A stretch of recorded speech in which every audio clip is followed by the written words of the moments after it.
Alright mga dads, let's go! Yun nga mga dads, parang ang tumal ngayong araw ah.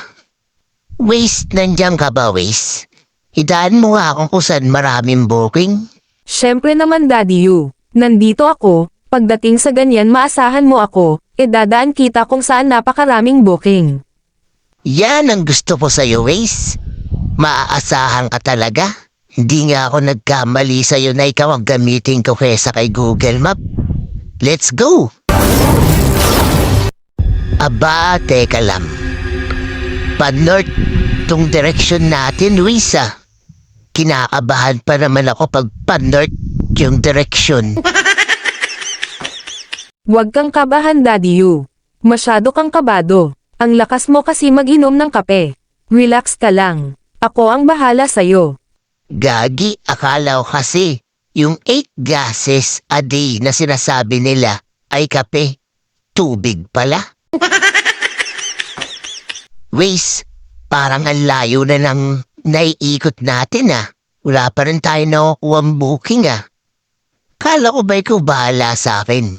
Bakit wala pa rin? Huwag kang mainip. Basta mag-drive ka lang. Malapit ka na sa maraming booking. Yon ang gusto ko. Wow! Maasahan ka talaga, Waze. Iba ka talaga.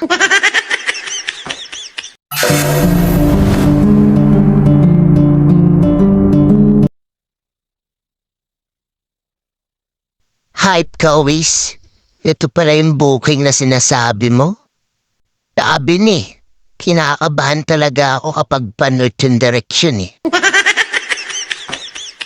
Pero, teka lang sandali. Ano bang violation ko? Parang wala naman akong violation, madam eh. Yun, sayang mga dads. Sira yung mic natin kaya wala tayong audio. Pero sabi ni madam, hindi daw naka-open yung headlight natin. At bilang maliit na sasakyan, malaking bagay daw na nakabukas yung ilaw natin kahit umaga.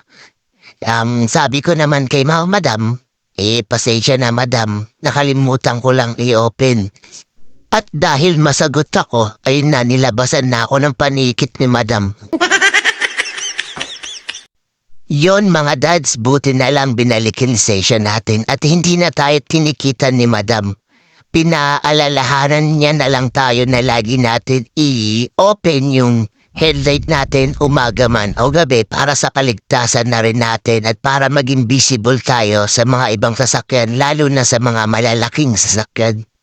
Pero bilib ako kay madam napakamagalam niya magsalita at hinayaan niya ako magsalita at ipaliwanag yung side ko. Hindi tulad ng ibang traffic officer na akala mo kung sinong siga, akala mo sila yung hari ng kalsada na sila lang pwede magsalita at hindi nila pakikinggan yung paliwanag mo. Kaya yun mga dads, sobrang thankful ako kay madam dahil hindi niya tayo tinikitan. Mabigat-bigat din yung penalty kung sakasakali. Hype kasi itong si Wisi. Sabi sa akin, dadalhin ako sa maraming booking. Kakaibang booking yung pinagdalhan sa akin. 0 tayo for today's video mga dads.